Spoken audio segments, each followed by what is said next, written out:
அவல் தேங்காய் லட்டு எப்படி செய்யுதுன்னு பார்க்கலாமா? வாங்க வீடியோக்குள்ள போலாம். தேங்காய் 1 கப், சர்க்கரை 1/2 கப், அவல் 1 கப், ஒரு 5 ஏலக்காய். இப்ப இந்த அவலை லைட்டா மிக்சியில அரைச்சிட்டு வரேன். இந்த அளவுக்கு கொரகொரப்பா அரைச்சுக்கணும்.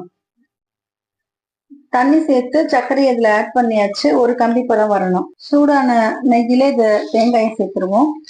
இதுக்கு பொன் வறுவல்லாம் எதுவும் வர வேண்டியதில்லை. இப்ப அவளையும் இதுல சேர்த்து ஒன்ன வதக்கிடலாங்க. ஒரு கம்பி வந்துருச்சுங்க. இப்ப கொஞ்சம் கொஞ்சமா ஊத்தி கலந்துடலாம்.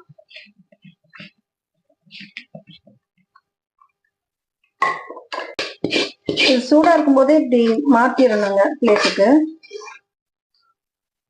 இப்படி சின்ன சின்ன உருண்டைகளா பிடிச்சு வச்சுக்கலாம். அவளும் தேங்காயும் வச்சு ஒரு சூப்பரான லட்டு செஞ்சாச்சு. வீடியோ பிடிச்சிருந்தா லைக் பண்ணி, ஷேர் பண்ணி, கமெண்ட் பண்ணுங்க. மறக்காம சப்ஸ்கிரைப் பண்ணுங்க. பாய்.